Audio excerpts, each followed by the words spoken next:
Hola queridos carallos y carallas, estamos en Madrid estrenando la alcachofa del Carallo. Esta es la alcachofa que va a dar la vuelta al mundo, no os quepa la menor duda, y en compañía de toda una leyenda del reggae, un personaje que desde su más tierna infancia coqueteó con el gospel, tocando el trombón en esa banda de Beast, y posteriormente con los míticos de Pyramids, banda que posteriormente pasaría a llamarse Symarip. No es otro que el gran Roy Ellis, que en estos días está visitando Madrid y ha tenido la bondad de compartir unos minutos para Manda Carallo Show. Mr. Ellis, welcome to Madrid. How are you? I'm very good. I'm very, very good. A little bit tired, but I'm good, you know. And I'm here looking forward for the show for tonight. It was a great feeling to come back. Last time I was here about 2 years ago, I think. Yeah, before the pandemic, I think, right? Uh-huh. I was here, and then I had a great time, and I'm looking forward for it again. Because people have been waiting to see me again, you know. And the band is great. The Mighty Megatons, they have good bands and so on. And I'm looking forward, you know. Okay. And we see what happened tonight, you know. Yeah.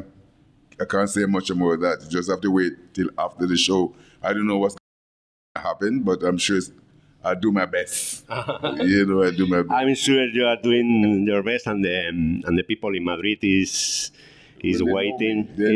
Is waiting and sent for a great show tonight. Some people say that you are a reggae legend. It's true, you are a bit surprised from your return in 2007 to the reggae world. Very surprised. Very, 12 years after, you are surprised? Very surprised, because, you know, after leaving the band, we stopped to play reggae music. We didn't play anymore, so we're traveling. And we were playing dance music and traveling all over Europe. And after the band broke up in 1988, I decided to go on the gospel scene, because I was grown up with gospel music, you know, and soul and blues and so on.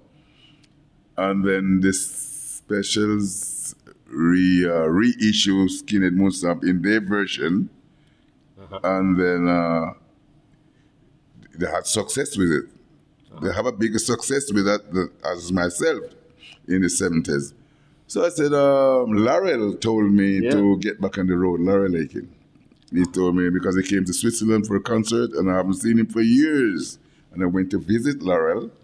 And I said, what are you doing? He said, well, I'm going to the gospel scene and soul scene. I said, what about the reggae, skinhead reggae? Because you are the man. You started it. You are the beginning of the two-tone.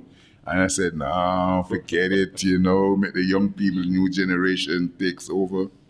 He said, even me, I'm older than you, Laurel said, but I'm doing your music on the stage. I'm singing your song because people want to hear them. Skinhead Girl, this, and Must Catch a Train Tonight. I'm doing them. And he said, yeah, forget it. He said, you should go back on the stage. Go, because people want to see you. I said, well, I can't go alone because I was with a band. And nobody knows Roy Ellis. See, nobody knows Roy Ellis. They know the Symarip, or the Pyramids, or the Bees, or whatever it calls them. AK Bunch and what. You know, it's all different names. We're recording on a lot of different names. So they said, why don't you, I said, I can't go because nobody don't know Roy Ellis. And I said, he says to me, I'll give you an idea. Why don't you go out as Roy Ellis, a.k.a. Mr. Symarip? And Laurel gave me that name, Laurel Aiken. Yeah. And I tried it, and it works. You know? So now everybody call me Mr. Symarip, everybody call me Roy Ellis, and everybody call me the boss. The boss. Because and Skinny Moonstamp said, remember, I'm the boss. And since that day, we didn't use that name anymore. And since I came back on the scene, the older skinheads always introduce themselves to me. Hey, boss. But that was years back, but they always call me the boss. I think the world is grateful to the great Laurel Aitken for combining you to return to the reggae music. Yeah, bring me back because he's the first guy to record the band, Laurel, with the song. He wrote the first record for the band, and it's called Jesse James Rides Again. It was an instrumental, and the B-side is a song what I wrote called Girl in My Dreams. Yeah. We was at Columbia Blue Beat Records, you know, and Larry was the first guy who recorded us.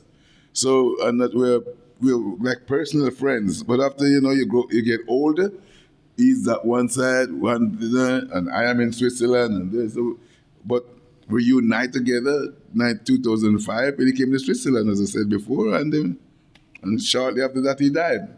So he was waiting for me, because I almost want to give up the music and stay in Switzerland only, because I'm very famous in Switzerland with the gospel and the soul music, you know, and the blues, singing with big bands and so on, big orchestra. I wanted to do this, and he said, no, you got to get back on the road, people want to see you. And since he's given me the idea, I've been traveling with Tony and all over the world now.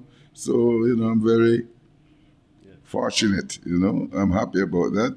But I'm getting tired now slowly, because I'm getting older, you know. Laurel had a great vision in the 90s with the young artists in Spain, with some young artists in Spain, and work very much here in Spain, the late 90s. First record of Laurel in Spanish with some traditional songs from Cuba. Because before, many years ago, we used to, when we got to collaborate with Laurel, because at the time he was looking for a backing band, and all the other black bands in England, they didn't want to play that kind of music, but we was already playing ska music, you see.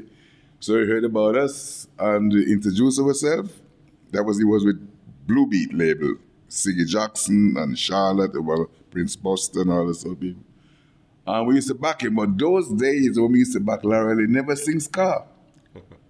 He was singing Latin music. Yeah. So he taught us how to play the music, you know. La Bamba we used to play for him, and Besame Mucho and this, and all the Cuban songs, you know. But much later in the 70s, then he went on the reggae scene, but Laurel wasn't a reggae man. He was more Latin, you know. But over the years, so backing us, we back him, and we learn a lot, and he learned a lot from us as well, and so on. And then we leave England and we went somewhere else, and then Laurel came out. But in Jamaica, Laurel was a big superstar in the Caribbean, long before Bob Marley. Yeah. You know, he's got a lot of Caribbean hits, not in Europe, but the whole island. Baba Kill Me Goat, Mary Lee, Bartender. Those are big hits from Laurel. I don't know why he came to England, but you know. So anyway, we were happy to collaborate with him over the years, and then we learned a lot from him. And I'm sitting down here because of Laurel. I think your voice is incredible. When I heard your voice and close my eyes, I promise you, I remember Barry White. Yeah, everybody say the same thing. Everybody say the same thing. I sing a lot of Barry White song in my program. Oh baby, make love and shit. You know. Lo clava, Tony. A Barry White lo clava. Un día hay que sacar un álbum de versiones o algo.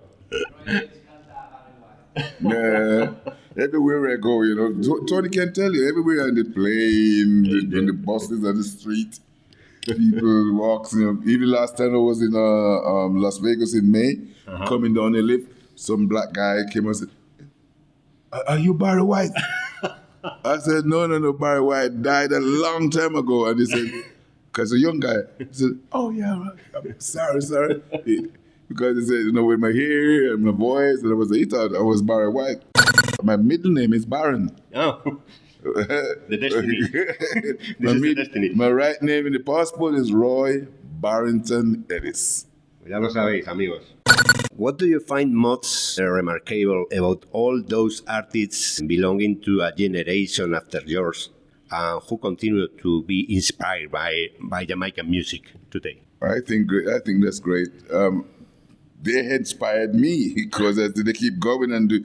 You see, when my time has come and time to go, you know, I'm so happy that you have the young generation carrying on the music. And that's why I anticipate with different bands to let the people who want me to sing. For example, this Neil Anderson, he just want my voice. I sing the record for him. I wrote the lyrics, and he said, you sing.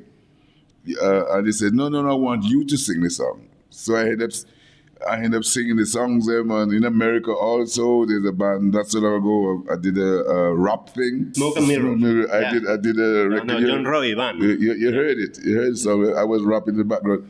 The people always come to me, and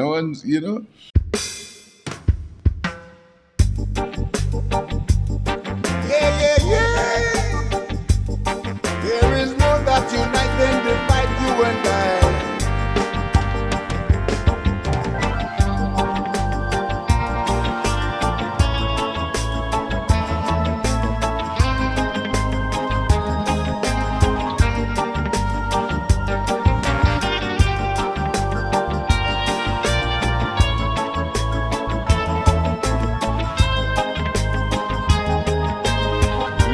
Man is the order of the day. Don't separate us by our language, for it's the same air that we breathe. The same thing you feel is the same idea. No division by color or heritage. When the skin cuts, still it bleeds. Blood in me is the same in you. For we are all one people, under one sun and sky. And there is more that unites than divides you and I. Yeah, just watching you and everything you do. The time is drawing near for you to accept the truth. No more divide and conquer. They take away a culture and then turn around and hate. What is like to work with this all younger talent, or in other words, what is your secret to staying young like them? Well, my secret is it's a good question. Boxing. Yeah, that part of it. But part of it to keep fit, eat right, keep away not too much drugs, and I don't deal drugs and so on. And when you're getting older, it's always good to hang around with the younger people, because with the younger people they think different. They think the older people, like in my age, some of my friends, the mentality is different. When you're working in my age or when you work with young people, you can learn a lot from them. And then you stay on the scene. It helps to keep you young as well, because you do the same. They really get into the music more and more now. Everybody, the first thing what they learn is an instrument. Everybody wants to play, because the music is love. And if you play music, you're loved, We need the young people to change the world with music. That's all I can say.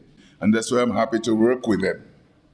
Because I've given them my vibes, and they give me the vibes back, you see? Like a ping pong. We need young people.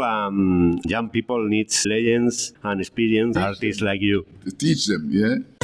I'm learning from other people. I work with Rico, Ernest Ranglin. He played at my first...